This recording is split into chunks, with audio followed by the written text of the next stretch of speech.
Знаете, что объединяет самых успешных людей? Большинство из них практически не выкладывают личные фото в социальных сетях. Совпадение? Вряд ли. За этим стоит особая психология — сознательно оставаться в медиатени. Почему? Давайте разберемся в этом по сути и без воды. Психологи выделяют несколько типов людей, избегающих публичности в социальных сетях. Первый тип — интроверты с высоким самосознанием. Их мозг устроен принципиально иначе, чем у большинства людей.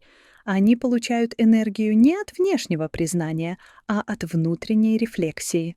У таких людей повышена активность префронтальной коры, области, отвечающие за планирование и самоконтроль. Именно поэтому они естественным образом фильтруют информацию, которой делятся с миром. У интровертов, не использующих соцсети активно, серое вещество в области обработки социальной информации работает более эффективно. Они буквально лучше анализируют человеческие отношения, потому что не распыляют внимание на сотни поверхностных контактов. Такие люди понимают, качественная социализация требует глубины, а не широты. Их мозг настроен на длительные, осмысленные взаимодействия, а не на быстрые дофаминовые всплески от лайков. Второй тип — люди с развитыми психологическими границами. Они интуитивно понимают, что каждое выложенное фото — это микроинвестиция в чужое мнение о себе, а психика человека не рассчитана на постоянную оценку сотен незнакомцев. В таких случаях мозг воспринимает лайки как очередную дозу, активируя те же центры удовольствия, что и, например, алкоголь. Эти люди осознают феномен, который психологи называют парадоксом цифровой близости. Чем больше мы показываем себя всем, тем меньше внимания остается для по-настоящему важных людей в нашей жизни. Они выбирают селективную открытость, глубоко раскрываются перед теми, кто действительно важен, и сохраняют приватность от случайных наблюдателей. Интересно, что люди с четкими границами демонстрируют более стабильный уровень серотонина, гормона, отвечающего за чувство благополучия. Их уверенность в себе не зависит от внешней оценки, потому что они научились черпать эту самую уверенность изнутри. Третий тип людей — осознанные минималисты. Эти люди поняли простую вещь. Каждое фото в интернете — это попытка продать определенный образ себя, и они не хотят ничего продавать. Они живут, они создают контент из своей жизни. Психологи называют это синдромом витрины, когда человек начинает воспринимать свою жизнь через призму того, как она будет выглядеть в соцсетях. Мозг переключается в режим постоянной демонстрации, и это истощает нервную систему. Люди, которые постоянно фотографируют свою еду, уже не чувствуют ее вкус. Те, кто снимают каждый закат, меньше наслаждаются красотой момента. Мозг просто не может одновременно переживать опыт и упаковывать его для публики. Люди, которые не выкладывают фото в соцсетях, понимают это инстинктивно. Они предпочитают полностью погружаться в момент, а не делить внимание между реальностью и камерой телефона. Для них отсутствие фото — это не скрытность, а способ жить более полноценно. Еще один интересный момент. Такие люди часто обладают более развитой долгосрочной памятью. Когда мозг не полагается на внешние носители информации, фото в телефоне, он лучше запоминает детали и эмоции. Они помнят больше, потому что меньше фиксируют. Четвертый тип людей — стратегические мыслители. Они понимают игру на более глубоком уровне. В мире, где все кричат о себе, молчание становится суперсилой. Когда информации слишком много, дефицит превращается в ценность. Эти люди знают, внимание — это новая валюта, и они не готовы тратить ее просто так. Каждый пост, каждое фото — это расход энергии, которую можно потратить на что-то более важное. Они инвестируют свое время в реальные достижения, а не в их демонстрацию. Люди, которые меньше рассказывают о своих целях в соцсетях, чаще их достигают. Почему? Потому что мозг воспринимает публичное объявление целей как частичное ее выполнение.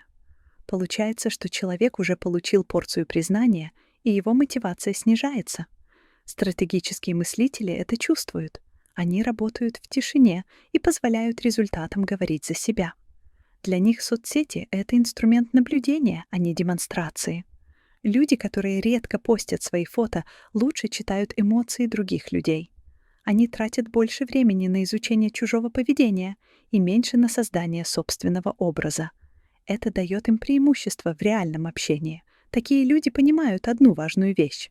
Цифровой след — это навсегда. Каждое фото, каждый пост формирует репутацию, которую потом очень сложно изменить.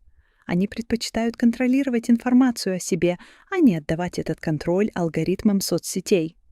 Психологи называют это информационным суверенитетом, способностью самостоятельно решать, какую информацию о себе делать публичной. В эпоху тотальной прозрачности это становится редким и ценным навыком. Но давайте копнем глубже, что на самом деле происходит в голове человека, когда он выкладывает свое фото в соцсети, и что чувствуют те, кто этого не делает. Нейрохимия соцсетей работает одновременно просто и жестко. Когда вы постите фото, мозг ждет реакции. Каждый лайк выбрасывает немного дофамина, того самого гормона удовольствия. Но здесь кроется подвох. Дофамин вырабатывается не от самого лайка, а от ожидания лайка. Получается замкнутый круг зависимости. Люди, которые не постят фото, разрывают этот круг.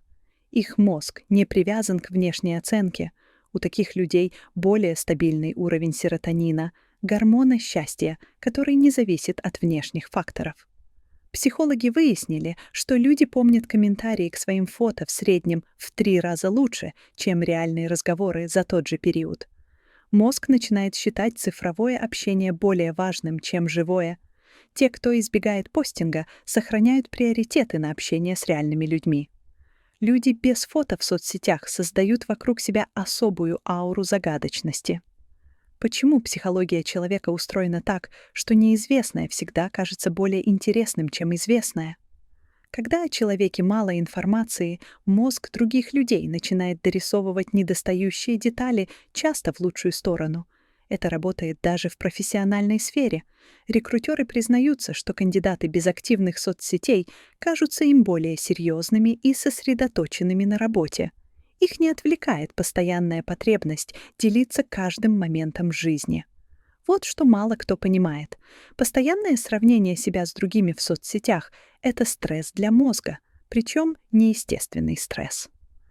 Наши предки сравнивали себя максимум с парой десятков людей из племени, а современный человек сравнивает себя с тысячами отретушированных образов каждый день.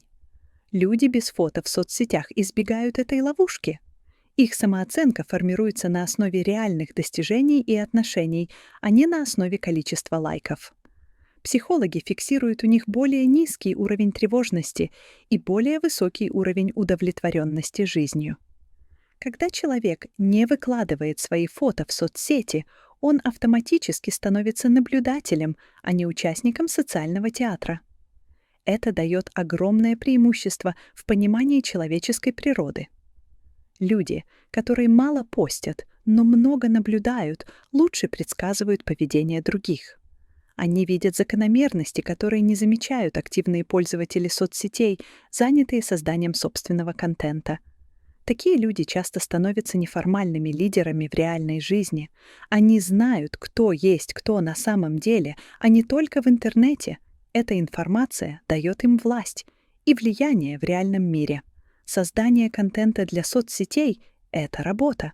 Нужно придумать, что снять, как себя подать, что написать в подписи, потом отвечать на комментарии, следить за реакциями. Это тратит огромное количество ментальной энергии. Люди без активных аккаунтов направляют эту энергию на другие цели.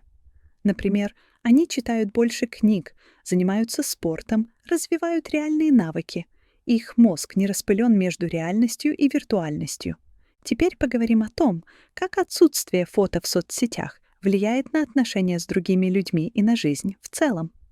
Люди без фото в соцсетях чаще всего строят отношения по-старому через живое общение. Звучит банально, но результаты этого поражают. У них в среднем меньше контактов в телефоне, но больше по-настоящему близких друзей. Психологи называют это правилом Данбара. Человек может поддерживать близкие отношения не более чем со 150 людьми. Все остальные контакты поверхностные. Люди без соцсетей интуитивно это понимают и не тратят время на иллюзию близости с сотнями знакомых. Также отметим, что люди, которые редко постят фото, чаще встречаются с друзьями в реальной жизни. Их мозг не получает ложного ощущения общения от просмотра чужих постов. Теперь посмотрим на профессиональную сферу. В бизнесе появился новый тренд — цифровой минимализм среди топ-менеджеров. Они поняли, что когда ты не тратишь время на соцсети, у тебя появляется конкурентное преимущество. По статистике, руководители без активных личных аккаунтов принимают решения на 23% быстрее. Их мозг не засорен информационным шумом и может сосредоточиться на действительно важных вещах. И еще один важный момент — отсутствие цифрового следа защищает от ошибок прошлого. Нет риска, что старое неудачное фото или пост всплывут в неподходящий момент. Это особенно важно в эпоху, когда HR-отделы изучают соцсети кандидатов. Соцсети — это машины по сбору данных. Каждое ваше фото, каждый лайк, каждая секунда, потраченная на просмотр поста — все это информация о вас. Алгоритмы изучают ваши предпочтения, страхи, желания. Люди без активных аккаунтов частично выпадают из этой системы. Они меньше подвержены таргетированной рекламе и информационным пузырям. Их мнение формируется не алгоритмами, а реальным опытом. Психологи фиксируют у таких людей более критическое мышление. Они реже поддаются массовым трендам и принимают более взвешенные решения. Когда человек не ведет соцсети, у него появляется время для саморефлексии. Он не тратит часы на скроллинг ленты, а может заняться тем, что действительно развивает личность. Люди, которые проводят время в одиночестве без гаджетов, демонстрируют повышенную активность в областях мозга, отвечающих за креативность и решение проблем. Их мозг учится генерировать идеи изнутри, а не искать развлечения снаружи. Парадокс в том, что чем больше человек выкладывает фото, тем менее уверенным в себе он часто становится. Постоянное сравнение с другими подрывает самооценку. Люди, которые не выкладывают фото в соцсети, формируют уверенность по-другому. Они оценивают себя по реальным достижениям, а не по количеству лайков. Их самооценка более стабильна, потому что не зависит от настроения подписчиков. Такие люди лучше справляются со стрессом и реже страдают от депрессии. В мире тотальной прозрачности приватность становится роскошью. Неактивные в соцсетях люди сохраняют контроль над своей информацией. Они сами решают, что о них знают другие. Это дает им преимущество в переговорах, отношениях, карьере. Когда о тебе мало известно, ты можешь управлять впечатлением о себе более тонко и эффективно. Мы разобрали 4 типа людей, которые не выкладывают свои фото в соцсетях. Но что это означает для всех нас и куда движется общество? В эпоху цифровой революции наш мозг формировался миллионы лет в условиях небольших сообществ. Мы биологически не готовы к постоянной демонстрации себя тысячам людей. Те, кто интуитивно избегает этого, просто следует древней мудрости своего организма. Антропологи сделали интересное открытие. Во всех культурах мира есть понятие сакрального, того, что нельзя показывать всем. Это может быть имя, лицо, дом, семья. Люди, не выкладывающие фото в соцсетях, неосознанно возвращаются к этому архетипу. Более того, самые влиятельные люди нового поколения все чаще ведут закрытый образ жизни. Они понимают, что в мире информационного шума власть переходит к тем, кто умеет молчать. Это не просто мода на приватность, это осознанная стратегия. Пока массы тратят время на создание контента, новая элита использует это время для создания реальной ценности. Человечество проходит через уникальный эксперимент.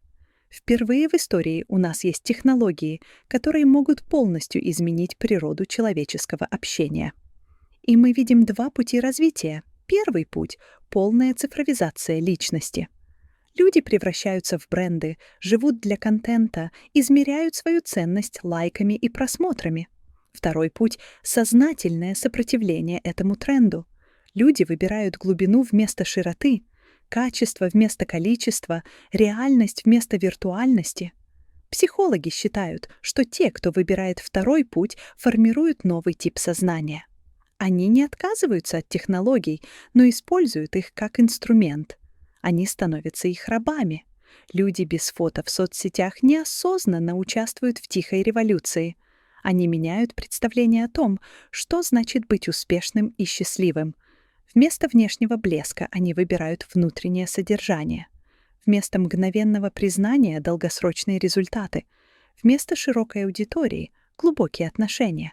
Это может показаться регрессом, но на самом деле это эволюция. Человечество учится использовать новые технологии мудро, не теряя при этом свою человечность. Скорее всего, следующее поколение лидеров будет состоять из людей, которые научились балансировать между цифровым и реальным миром. Они будут использовать соцсети как инструмент, но не жить в них. Эти люди точно будут понимать, что настоящая сила заключается в том, чтобы оставаться собой в мире, который постоянно пытается сделать тебя кем-то другим. Отсутствие фото в соцсетях — это не признак отсталости или социофобии. Это может быть признаком эволюционного преимущества. Такие люди сохраняют то, что делает нас людьми: способность к глубоким отношениям, критическому мышлению, творчеству и настоящей близости. В мире, где все стремятся быть видимыми, невидимость становится суперсилой. В эпоху информационного шума молчание превращается в мудрость, а в эру поверхностных связей глубина становится самым ценным ресурсом. Возможно, именно эти люди покажут нам путь к здоровым отношениям с технологиями. Путь, где мы остаемся хозяевами своей жизни, а не становимся продуктом алгоритмов. Люди, не выкладывающие свои фото в соцсетях, не загадочные злодеи и не социопаты. Они — трезвомыслящие пользователи цифрового мира, которые осознанно подошли к его использованию. Они напоминают нам важную вещь. Наша ценность не в наших селфи, а в наших поступках, мыслях и отношениях с близкими. Такие люди выбрали тишину и личное пространство в мире, где все громко кричат о себе. И в этой тишине есть своя мудрость и сила,